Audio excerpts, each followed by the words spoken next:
हाय children. तो आज करते हैं पार्ट 2 जो आपको मेंटल मैथ्स की रिवीजन शीट मिली है टर्म 3 की। उसका पार्ट 2 करते हैं। उसका सम नंबर है 21। बहुत सिंपल है। 145 groups of 8 members each. Children जैसे 2 सेट्स ऑफ 2, आप क्या करते थे? 2 को 2 से मल्टीप्लाई कर देते थे। तो यहाँ पे ग्रुप्स की जगह सेट्स की जगह ग्रुप्स है। तो सपोज 3 ग्रुप्स ऑफ 9 तो आप 3 इंटू 9 कर देते हो, या 3 सेट्स ऑफ 8 हैं तो 3 इंटू 8 कर देते हो। तो आपने सिंपल इन दोनों को मल्टीप्लाई कर देना है। 145 को आपने 8 से मल्टीप्लाई करना है। जब आप मल्टीप्लाई करोगे ना तो ये आ जाएगा 1160 members. Cost of 4 dozen eggs at ₹80 per dozen. Children अब ईच नहीं लिखा, ध्यान से देखो, लिखा है पर डजन, यानी 1 डजन का कॉस्ट है। पर का मतलब होता है 1 डजन का अगर कॉस्ट 80 है तो 4 डजन का निकालो। चिल्ड्रन 1 का पता, 2 का क्या होगा 2 इंटू 80, 3 का 3 इंटू 80, तो 4 का 4 इंटू 80। सिंपल। तो आपने क्या करना है, 80 को 4 से मल्टीप्लाई कर देना, ये आ जाएगा 320 रुपीज़। So simple. तो यहाँ ईच नहीं पर डजन है, यानी 1 डजन का कॉस्ट अगर 80 है तो 4 डजन का क्या होगा, आपने मल्टीप्लाई बाय 4 कर देना। डजन को यूनिट्स में चेंज नहीं करना, क्योंकि यहाँ यूनिट्स नहीं बोला, कंफ्यूज नहीं होना। सिंपल, दोनों को मल्टीप्लाई कर दो। उसके बाद नेक्स्ट है cost of 24 eggs at ₹60 a dozen. अब आ गया वही जो मैं अभी बात कर रही थी, अ डजन मतलब 1 डजन। अगर 1 डजन का कॉस्ट 60 है तो इसका मतलब हमें इसको भी डजन बनाना पड़ेगा। हम एक्स का कुछ नहीं कर सकते। तो चिल्ड्रन सोचो ज़रा, अगर मैं बोलूँ 1 डजन में कितने यूनिट्स होते हैं, या यहाँ पे एक्स की बात होगी तो 12 यूनिट्स। एम आई राइट? ठीक है। अगर ऑन द कॉन्ट्ररी मैं बोलूँ 12 यूनिट्स या 12 एग्स में कितने डजन होते हैं, 1, उल्टा हो गया ना। अगर आपको बोला जाए कि 1 डजन में 12 यूनिट्स है तो 2 डजन में आप करोगे 2 इंटू 12 यानी 24, है ना। लेकिन उल्टा अगर हो जाए कि हमें एक्स पता है और उसके डजन निकालने, तो साइन भी उल्टा हो जाता है। तो हमने 24 को डिवाइड करना है 12 से, क्योंकि 1 डजन में 12 यूनिट होते हैं। जब आप 24 को 12 से डिवाइड करोगे ना तो ये आ जाएगा 2। तो ये क्या बन जाएगा, 2 डजन। अब देखो बिल्कुल इसके जैसा सम बन गया ना, कि अगर 1 डजन का कॉस्ट 60 है तो 2 डजन का क्या होगा, 60 को सिंपली 2 से मल्टीप्लाई कर दो, तो ये आ जाएगा 120 रुपीज़। सिंपल। ठीक है, ये सम बिल्कुल इसके जैसे, बस आपको एक्स को डजन में चेंज करना है। ठीक है। नेक्स्ट सम देखो, what must be added to 35 to make it 4 dozen. अब 35 में हम क्या ऐड करें कि वो 4 डजन बन जाए। पहले तो डजन को ख़त्म करो। 1 डजन में अभी मैंने बताया 12 यूनिट्स हैं, तो 2 डजन में 2 इंटू 12 ज़्यादा होंगे ना, तो 4 डजन में 4 इंटू 12 यानी कितना हो जाएगा, 48। अब इसका मतलब दोबारा पढ़ते हैं सम को, what must be added to 35 to make it 48, है ना। कि 35 में देखो आपका क्या सम बन गया, 35 में हम क्या ऐड करें कि वो 48 बन जाए, यही है ना। ठीक है ना। तो आपने क्या करना है, अब सेकेंड ब्लैंक ऑलवेज माइनस, बड़े में से छोटा माइनस कर देना है। आपने 48 में से 35 को माइनस कर देना, तो ये आ जाएगा 13। Is that clear? Divide 832 marbles among 8 boys. बोला ही हुआ डिवाइड कर दो, मतलब इतने मार्बल्स को 8 बॉयज में डिवाइड कर दो। तो डिवाइड ही तो करना है। तो हमने क्या करना है, 832 को 8 से डिवाइड करना है। जब आप डिवाइड करोगे ना तो ये आ जाएगा 104, और साथ में क्या आ जाएगा, मार्बल्स। तो डिवाइड तो आपको आता है ना करना, बस ज़ीरो का ख्याल रखना। मैं बता देती हूँ, 8 1 सा 8। जब आप नीचे उतारोगे ना ये 3 तो ये नहीं जाएगा, आपको 2 नंबर्स 2 डिजिट नीचे उतारने पड़ रहे हैं, इसलिए यहाँ पे 0 आया, फिर 4 सा। तो आपने इसका ख्याल रखना है कि यहाँ पे 104 आता है। ठीक है। नेक्स्ट सम भी बहुत ही सिंपल है। यहाँ वीक्स है, यहाँ डेज है, यहाँ डेज है। इसका मतलब हमें वीक्स को चेंज करना है डेज में। डेज तो डेज ही रहें, क्योंकि आंसर हमारा डेज में, इसलिए हमें वीक्स को डेज में चेंज करना पड़ रहा है। तो ज़रा सोच के बताओ, 1 वीक में कितने डेज होते हैं, बताओ बताओ जल्दी से। 7 डेज होते हैं। ठीक है। तो सिंपल सी बात है, अगर 1 वीक में 7 डेज होते हैं तो 4 वीक्स में ज़्यादा होंगे ना, तो आप 4 को 7 से मल्टीप्लाई कर दोगे। 4 7 ज़ा 28 डेज। ओके। तो ये आपके 28 डेज आ गए। अब बोला है उसमें से 6 डेज माइनस कर दो, तो 28 में से हम -6 कर देते हैं, तो ये आ जाएगा 22 डेज। इजी। उसके बाद है cost of 7 pens at ₹4.25 each. Each का मतलब होता है 1, कि अगर 1 पेन का कॉस्ट 4.25 यानी ₹4.25 हैं, तो 7 का क्या होगा, मोर ही होगा ना। तो हमने क्या करना है, 4.25 को 7 के साथ मल्टीप्लाई कर देना। तो चिल्ड्रन जब आप 4.25 को 7 से मल्टीप्लाई करोगे तो आंसर आ जाएगा ₹29.75। चिल्ड्रन अब क्या है कि मैं साथ साथ कर रही हूँ, कई बार मेरे से भी गलती हो सकती, कैलकुलेशन में गलती हो जाए तो करेक्ट कर लेना, जस्ट लेट मी नो, तो मैं आपको करेक्ट करके बता दूंगी। वैसे ये ठीक ही होगा, ठीक है, because I am also human being, हो सकती है मिस्टेक, डजंट मैटर, तो आप कर लेना, ठीक है।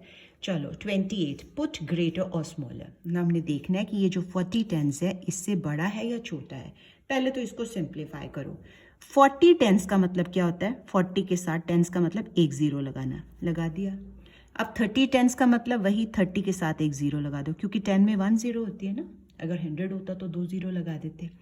तो 40 टेंस मीन्स 40 के साथ 10 यानी एक जीरो लग गई, क्योंकि 10 में 1 जीरो। उसी तरह से 30 टेंस में 1 जीरो लग गया तो 300 बन गया। 8 वंस का मतलब होता है 8।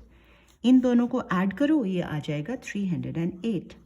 अब हमारे पास यहाँ 400 है, यहाँ 308 है, तो बताओ 400 इज डैश देन 308। उल्टा मत पढ़ना, फर्स्ट नंबर फर्स्ट। 400 क्या 308 से ग्रेटर है या स्मॉलर, ग्रेटर है, इसलिए ग्रेटर का आपका साइन आ जाएगा। ओके चिल्ड्रन, नेक्स्ट सम देखो। 35 मिनट्स 40 मिनट्स टोटल करते हैं इन दोनों का। 35 को जब हम 40 में ऐड करेंगे ये आ जाएगा 75 minutes. But have a look, answer hours और मिनट्स में पूछा तो आपने टाइम किया ही है, आपको पता है 1 आवर में कितने मिनट होते हैं, 60 होते हैं ना। तो जब हमने मिनट से आवर्स में जाना तो हमने डिवाइड करना, उल्टा करना होता है, ठीक है।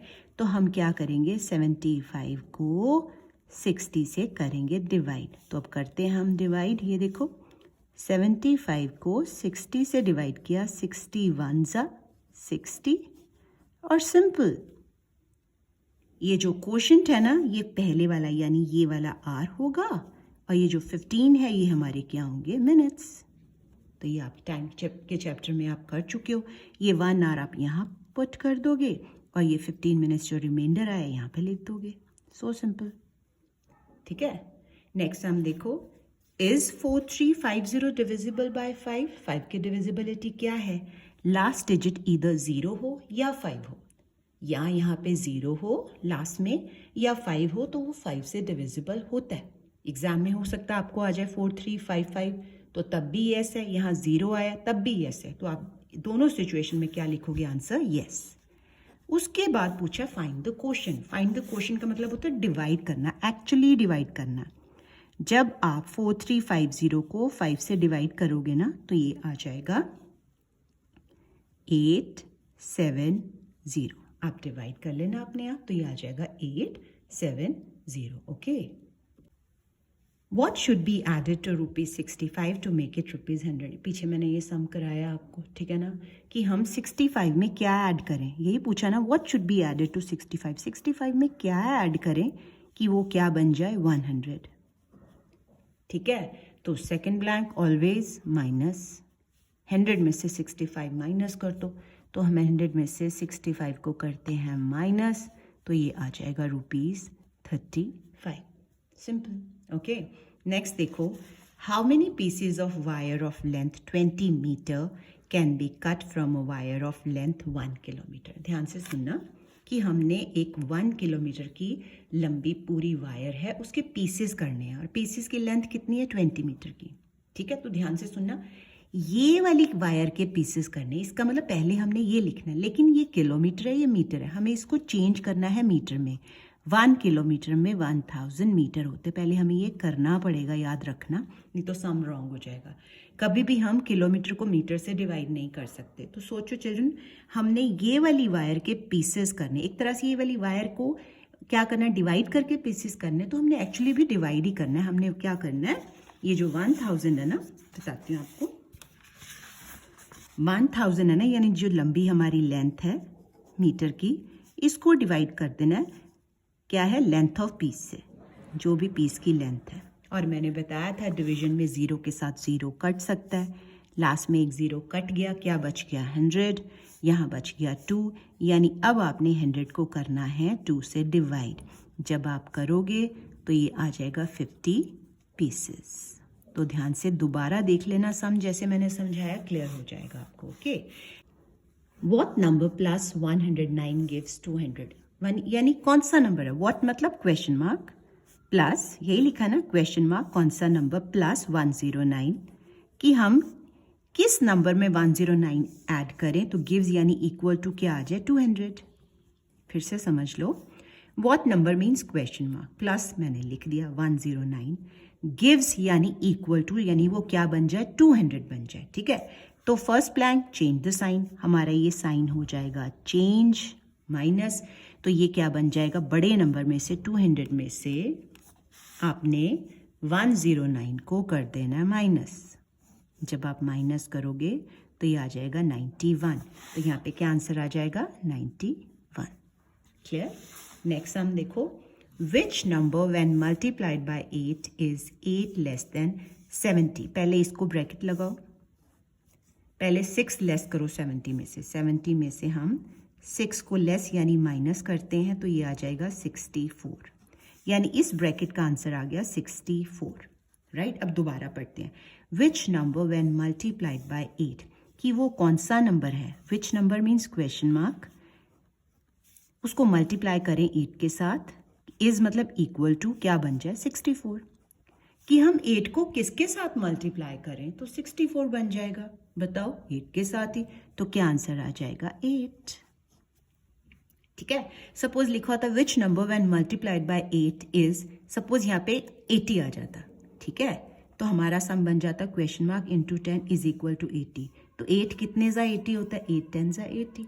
तो ऑल इन ऑल आपको ये बनाना आना चाहिए कि विच नंबर यानी क्वेश्चन मार्क, मल्टीप्लाइड मतलब मल्टीप्लाई का साइन, 8 इज इक्वल टू 64। अब हो जाएगा आपसे सम। नेक्स्ट देखो, the greatest 4 digit number divisible by 5। Children सबसे पहले ये बताओ ग्रेटेस्ट 4 डिजिट नंबर कौन सा है, यही ना, 4 बार 9 लिख लेना, यही ग्रेटेस्ट नंबर होता है, am I right? 4 डिजिट का ग्रेटेस्ट नंबर होता है ये। उसके बाद लिखा है डिविजिबल बाय 5। अभी मैंने डिविजिबिलिटी रूल 5 का बताया, टेस्ट बताया क्या, कि लास्ट डिजिट क्या होना चाहिए, ईदर 0 और 5। अगर हम यहाँ पे 0 लिखते हैं तो वो 90 बन जाएगा, और अगर हम 5 लिखते हैं तो 95 बन जाएगा। तो सोच के बताओ 90 बड़ा है या 95? 95 बड़ा ना, तो हम काट के 0 नहीं क्या लिखेंगे 5, तो हमारा नंबर बन जाएगा 9995। तो हम यहाँ पे लिख देंगे 9995, यानी 9995। Is that clear?